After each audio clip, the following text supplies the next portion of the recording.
Welcome to Funny Money, the show that highlights the lighter side of financial news, investing, and all things money matters.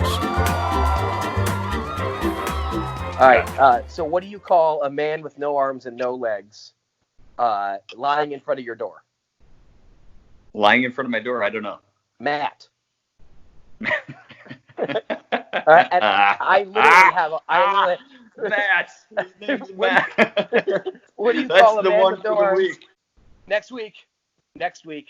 All right. Looking good there, Ace. Looking good. All right. Welcome back to the Funny Money Show. What is this? Episode 4? Oh, sure. Yeah. Okay. Yeah. Welcome back, everyone, to the Funny Money Show, episode 4. Hey, Nate. Hey, TZ. What's up? How you doing? How you doing, buddy?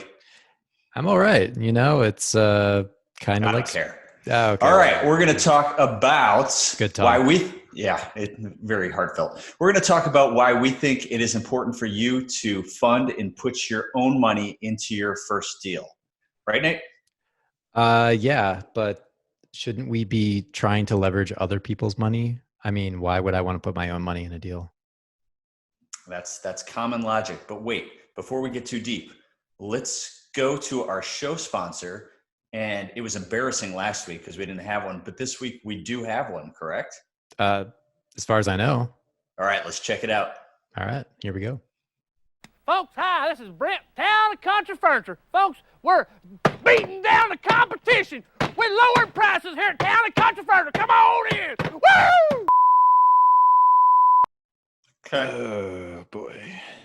Well, let's work on getting a different show sponsor, Nate, next week. Did you sounds sign good. them up? Maybe. Mm-hmm. We're going to have a talk after the show. All right. Well, let's get into it. Idiot. All right, so point number 1 is we talk about why we think you should be investing in your own deal. We're going to label this as patience is a virtue. And take it from some old men, Nate, you and I, we're getting there. Real estate is not a get rich quick scheme. So why would you consider your first deal? Why would you go into real estate with that in mind? What are your thoughts, Nate? No, I totally agree. I get the allure though. A lot of new investors, when they're starting to ask questions and get educated, a lot of them I see kind of take it from 2 different stances. One is either wholesaling or flipping. And those are both, I think what a lot of people think are get rich quick, or at least you make money more quickly. If you wholesale a deal, you could make $5,000 or $10,000. If you flip a property, maybe you make $20,000, $30,000, $40,000. And that's great. You do make money quickly, but you get taxed pretty heavily on those funds, and it's not building long-term wealth. So specifically to the investor out there who says, I need something different. I'm sick of my job. I don't like my job, and I don't think I'm going to go anymore. I want to get into real estate investing. There's a real pull, I think, in the real estate investing community saying you can start this with nothing. And while that's true, I'm not sure it's always wise. And I just think when you enter a business and you have no skin in the game, typically when you have any investment, when you have very little skin in the game, it's just not that important to you. And it's going to be a quick hit and you'll either fizzle out. So to commit yourself, if this is something you're really focused on, commit yourself. And I would say one way to commit yourself is to put your own funds into the deal. And I think the struggle people have, a lot of people say, well, I don't have those funds initially. And I think there's some real value to saving up so you do have your funds. And Nate, one of the things that we always say is if you're saving up to go into your first deal, there's a lot you can do in between when you start saving and when you get that first deal. And part of that would be education. So how can a new investor educate themselves as they're saving for their first deal? Yeah, I mean, it's probably going to take you some time, even if you have some startup funds. Let's just say you have $10,000, but you need 30 grand to land that first deal. It's going to take you a little bit of time. So there are tons of good books and resources, podcasts. You've probably heard of Bigger Pockets. That's a good place to start. There's forums there. They have a publishing arm and they have a ton of good books there. Obviously, there are other authors too. YouTube has tons of information on there too. Just be careful who you listen to, beware of some of the hype out there. And yeah, I mean, it's just a great time to learn and especially figure out what's your, desired niche. And this may change over time, but I think it's important to figure out what's going to be your best strategy, put some plans in place, start planning for your future, realize what your goals are, kind of work backwards from there. And you'll be ready to go when you do have that money saved up. Yeah, I think, like you said, Nate, Bigger Pockets is a great place to start. There are a number of books that we would recommend, and maybe we can. I was going to say we could tie those to the show notes, but I don't. Sure. Yep. Do we have show notes? I will definitely put those in the show notes. So I will put some of my favorite books in there. You send me a list of your favorite books, and we'll list those all down there. All right, perfect. The other thing about kind of that waiting period is that you can network. So not only can you learn, but you can also network and figure out who's your team, who are the realtors you're going to trust, who's your attorney, your contractors, things like that you need to put in place all before you close on that first deal. So there's a lot you can do while you're saving up for that first deal. And now we're going to take a quick break, and I'm a little apprehensive after the insults that were thrown at us last week, Nate, but we've got another stat of the week from Dr. Rogers. Can't wait. Hello, this is Dr. Rogers coming at you again with some stats. Did you know that the first evidence of people preparing and drinking coffee in a similar manner to what we do today, that is, by roasting and brewing coffee beans, exists in what is now modern-day Yemen and dates back to the 15th century? Interestingly enough, back then, those coffee beans actually would have had to have been imported from East Africa. Now, Americans are consuming about 400 million cups of coffee a day, which translates to 146 billion cups a year. Now, it's important to remember that correlation does not imply causation, but researchers have found that, on average, people who drink at least 2 cups of coffee a day live longer than those who don't. So, just in case they eventually prove that there is a cause and effect, I'm already on my 10th cup of coffee this morning to make up for lost time, since I didn't start drinking coffee until I was in my late 20s. I have to pee. Number 2, Nate, that I think we talked about, I think saving for something you really want develops character. We live in this day and age where we feel everything should be given to us now. And man, I'll tell you what, here's an example for me. I remember saving up, this is dating myself, I remember saving up for my Sega Genesis. Sega! Did you ever have Sega? I didn't. Only the rich kids had the Sega. So you were homeschooled. So that's true. That's true.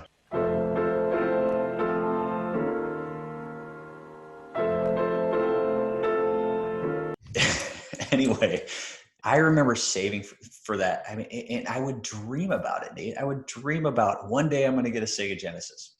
And every kid has a story like that where you're saving up for something, and I don't think much changes when we're adults. And gosh, how much more satisfying and how much more are you going to care about that first investment if you've saved and you've developed character through that process? Yeah, for sure. I mean, investing is a discipline. It's very few people are investing for, say, a 6-month outcome that's going to be successful. Investing is a long-term game. And so saving can also take a long time. So do whatever you can to just put those automated elements in place. If you have a W-2 job or whatever, just everything off the top, everything that you can save, put it away so that you can begin your real estate journey if that's what you're looking to do. And if you make a few sacrifices here and there, it'll come to you a lot quicker than you might think. But yes, in the meantime, like we talked about in the last point, make sure you network, because a networking group is a way to fast track your way to your first deal for sure. And I would, even before I get into my first deal, I would shadow people as much as possible, because they're out there doing deals. So if they're doing a flip, or they're doing a burr, or they're just buying a rental property, just tag along and find out what the process is like and what they've learned from their mistakes and what they're doing. Yeah, and Nate, you saying that kind of reminds me of something else that I think you need to be very careful of. And one of the other reasons that I think you should really focus on putting your own funds in the first deal. If you go out and you find an investor and you waste their money, you lose their money in that deal, you have burnt a bridge. And I think if you can successfully complete your own first deal, or maybe just use a small portion of investors' money, get some experience, then you haven't burned a bridge, and you can go back to that investor and say, I'm proven, I've got a track record. And then I think you can scale your business a lot faster. But I think people are so focused on scaling from the beginning. And just get some experience. Just get a couple good deals under your belt and feel good and proud, and let that kind of propel you forward. Yeah, your first deal is very important. It gives you a lot of momentum and a lot of confidence. So, use that to your advantage later, but I wouldn't use other people's money for your first deal, because it's going to feel, I guess in a way, kind of inauthentic. Like it's not your money that you saved up. And I think it is okay to use that later, once you do have some experience, and use it in a way to scale a meaningful business. Yeah, that's great. I really like that, inauthentic. I think that's so true. That's a really good point, Nate. The other thing about using investor funds for your first deal, you're going to have added stress. And trust me, this process, your first deal, it's going to be stressful enough, between managing contractors and the rehab and the banks and all the closing documents and whatnot that you have to keep track of and be responsible for. You are going to have a lot of pressure. And if you can afford to alleviate the pressure of having someone else, an investor, looking over you and making sure they're getting the return you promised, then do that. Get rid of that pressure if you can. No, there is a lot of pressure. And, once Troy and I had done a couple deals together, I had the confidence and the momentum, and I had kind of a team built where I went off on the side and did a couple of flips. And my first flip was almost a disaster. I brought in a money partner. I didn't have any of my own funds in that deal. Luckily, I had the experience.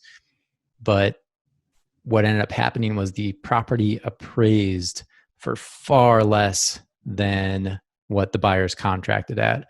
And I think it was something like, I think we contracted at 230 or 235. I remember that deal. I remember when you left me out. Yeah. Yeah. I totally left you out. I believe you wanted to be left out, but whatever. So, and I think it appraised for like 200. It came in roughly 30,000 under, which was essentially almost all of our profit. And so I thought like there was a chance that I might have to go back to this investor and be like, look, we're going to, at best break even. Maybe we're going to lose money. And if that was the case, like I wasn't going to have another investor for my next deal. So you do have to be really careful. Stuff like that just comes up that you don't have a lot of control over.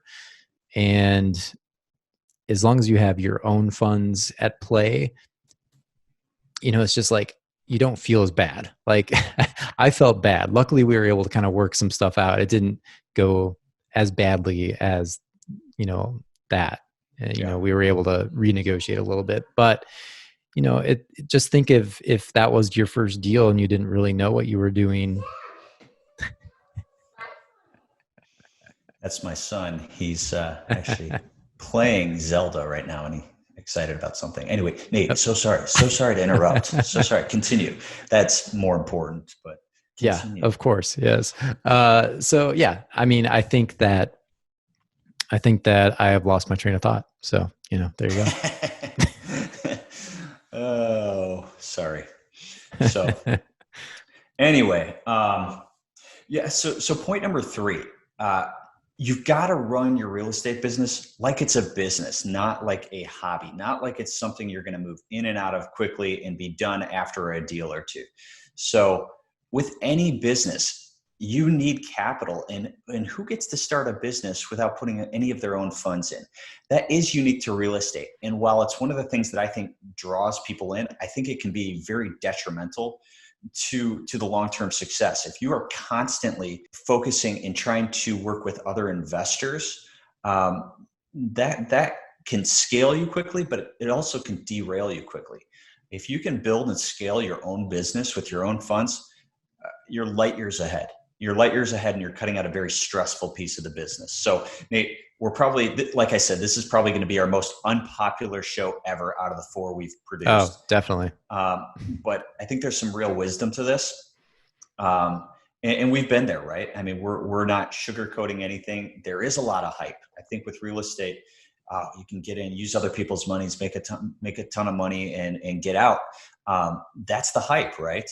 And I don't know. There's a good way to use investors' money and a not so good way. And I think we're just trying to encourage you to do it in the right way, to make sure you do have skin in the game. So, yeah, I mean, we've probably all heard stories of people who were over leveraged during the Great Recession, and potentially people right now that are maybe a little over leveraged, and, kind of remains to be seen what's going to happen over the next 6 to 12 months.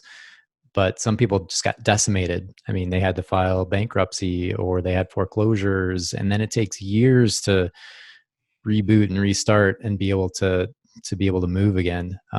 So be super careful. Yes, be super careful. But I think that's the world we're living in, unfortunately, is what you just said. Most people would listen to what you just said, Nate, and be like, well, good. I'm glad I didn't lose my money. I lost someone else's. And I shouldn't say most people, but there are people, and that's their mentality. And I think we're saying that's not our mentality as investors. And I think there are people out there who want to make sure that doesn't happen to their investors. So again, all the more reason to go out, fund your first deal on your own, or at least a significant portion of it, get some knowledge, get some experience before you go and pursue funds and put other people's money at risk. Yeah, I would say if I could add a fourth point, is that allowed? We haven't even edited this yet. We can keep adding points as we want. Perfect. So if you have your own money at risk, I don't even really like to call it risk, but if you have your own funds invested in a deal, you get to reap the maximum amount of return on the deal as well. If you're leveraging other people's money plus bank financing, you're paying all this interest and equity to other people, and you might be able to get to 100 doors more quickly, but how diluted is that? And what's your percentage? With me and Troy, we're 50-50 partners, and we have our own funds in the deal. So even though we're growing more slowly than maybe some other people are, we get 50-50 of everything. I love that. That is absolutely our fourth bullet point. Maximum return on equity. That's really good. Thank you. You're welcome. So I think these were a lot of good points. And just to recap, so first one would be patience is a virtue. Don't rush your real estate investing. Number 2 would be develop character, and do that through saving funds and getting your business ready. Number 3 was run your real estate business like a business. Don't run it like a quick flash in the pan investment. And number 4, Nate, which you added, and I think is a great point, is to maximize equity. If you have funds in the deal, you get to maximize the return on your investment. So, yep. So exactly. With that, I think that about wraps up today's show. You want to take us out? Yeah, I mean, we would love to hear your guys' comments. If you haven't subscribed to the channel, please do that. And we will see you in the next show.